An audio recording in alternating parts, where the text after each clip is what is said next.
আসসালামু আলাইকুম প্রিয় দর্শক, আপনারা জানেন আমি যখন এই কন্টেন্ট রেকর্ড করছি তখন দেশের 30টি রাজনৈতিক দলের নেতাদের সঙ্গে প্রধান উপদেষ্টা ডক্টর মোহাম্মদ ইউনূস একটা জরুরি বৈঠকে বসেছেন। জরুরি বৈঠকটা কী নিয়ে হবে সেটা কোনো এজেন্ডা আগে জানানো হয়নি। ধারণা করা হচ্ছে জুলাই সনদ কীভাবে সিগনেচার করা হবে, কীভাবে বাস্তবায়ন করা হবে, এই সমস্ত বিষয় নিয়ে আলোচনার জন্য।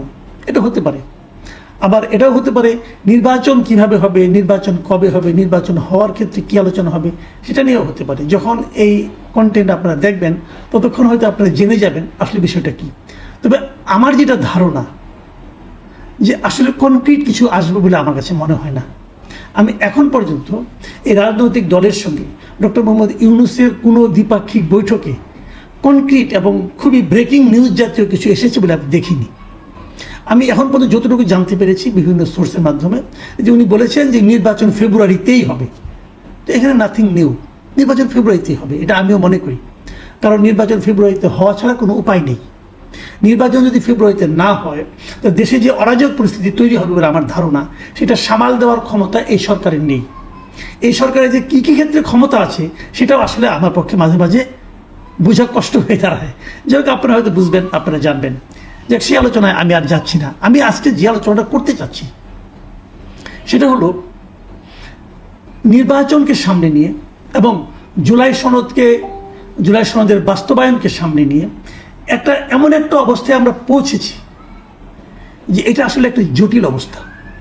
এবং এই জটিল অবস্থার সৃষ্টি হয়েছে কেন? সৃষ্টি হয়েছে এই কারণে যে আমরা দেখেছি এই সরকারের বিষয়ে পলিটিক্যাল পার্টিগুলির মধ্যে এক ধরনের অনাস্থা আছে।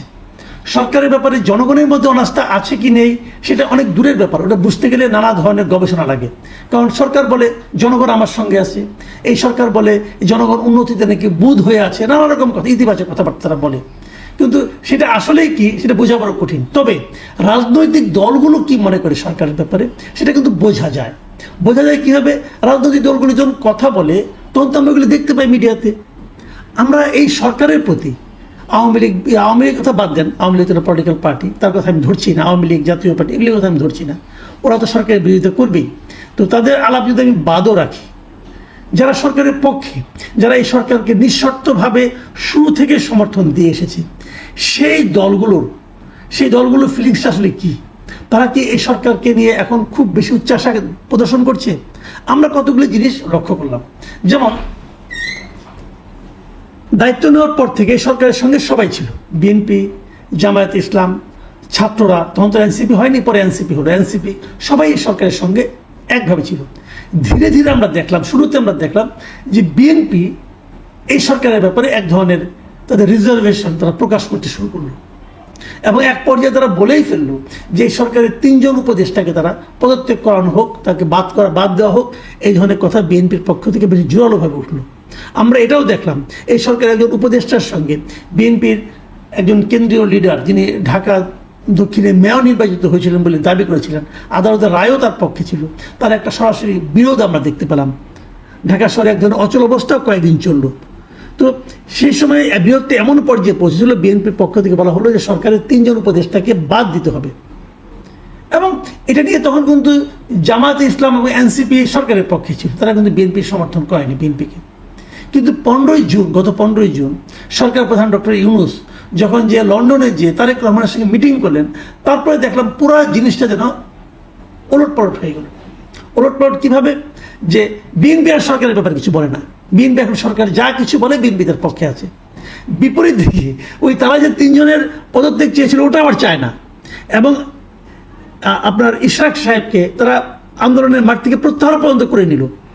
তার মানে আসিফ মোহাম্মদ সজীব ভুঁইয়ের জয় হলো এক ধরনের। ইশরাককে তারা ইচ্ছা করে হারিয়েও দিল। আমি তো বলি ইশরাককে এক ধরনের কোরবানি দেওয়া হলো। যাই হোক, যেটা হলো।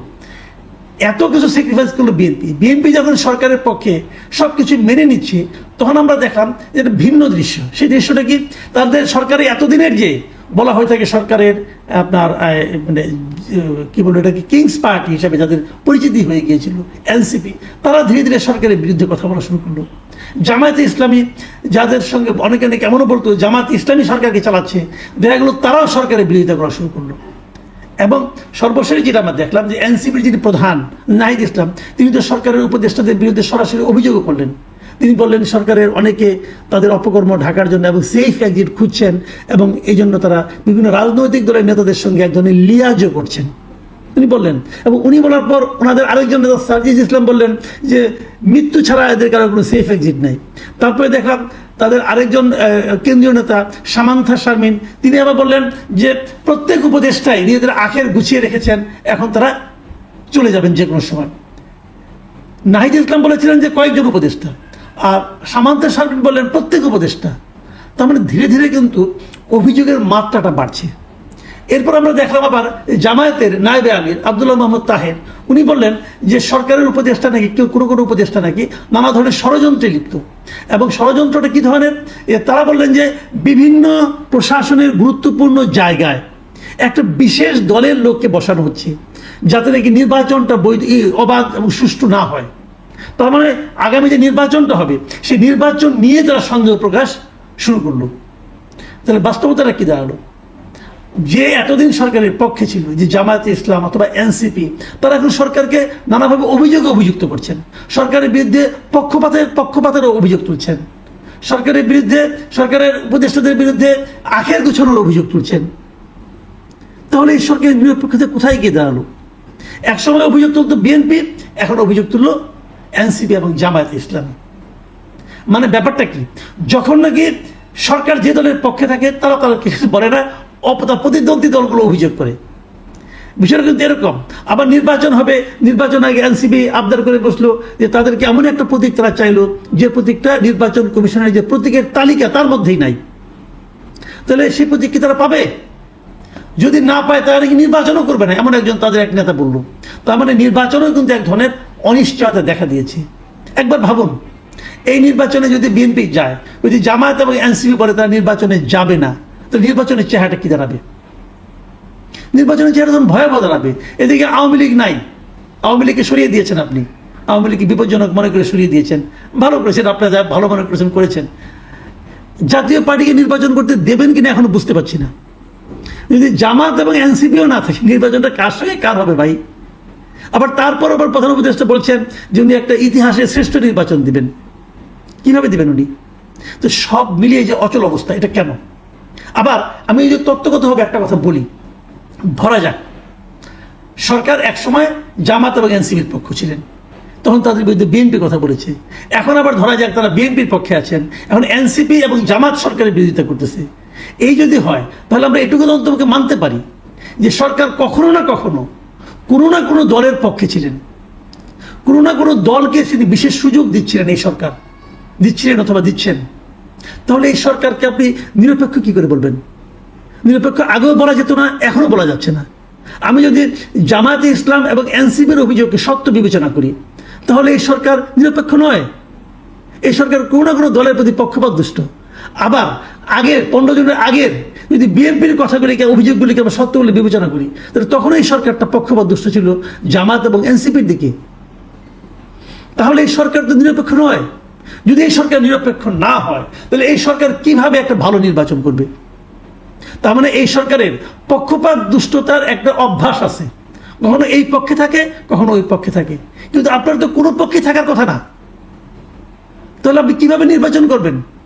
আর এই সরকার প্রধানত আগে একবার বলেওছেন যে উনি নাকি এই ছাত্রদেরকে বলেছেন রাজনৈতিক দল করতে। তাহলে বিষয়টা কি দাঁড়ালো? আমি জানি না আজকের মিটিংয়ের পরে কি সমাধান আপনারা পাবেন। এর মধ্যে আবার এই যে আপনাদের কি বলে জুলাই সনদ, এই জুলাই সনদ বাস্তবায়ন নিয়েও আরেকটা কিন্তু ক্যাচাল বেঁধেছে। সেটারই বা কীভাবে সমাধান করবে সরকার আমি জানি না। আমার ধারণা নির্বাচনের ডেট যত এগিয়ে আসতে থাকবে, যত নিকটে আসতে থাকবে, তত বেশি জটিলতা তৈরি হতে থাকবে। এবং এই রাজনৈতিক জটিলতাগুলো দেশকে কোন দিকে আলটিমেটলি নিয়ে যাবে আমি জানি না। গণতন্ত্রে উত্তরণের জন্য যে প্রচেষ্টা, সেই প্রচেষ্টা রাজনৈতিক দলগুলো ক্ষুদ্র স্বার্থের কাছে যদি জটিলতার মধ্যে ডুবে যায়, তাহলে অগণতান্ত্রিক কোনো শক্তি আবার চলে আসবে কিনা সে আশঙ্কা থাকবে। প্রিয় দর্শক, আমি কিছু আশঙ্কার কথা বললাম, নিশ্চয়ই এর বিপরীতে কিছু সম্ভাবনা বিষয় থাকতে পারে, আমরা সেগুলিও খুঁজব।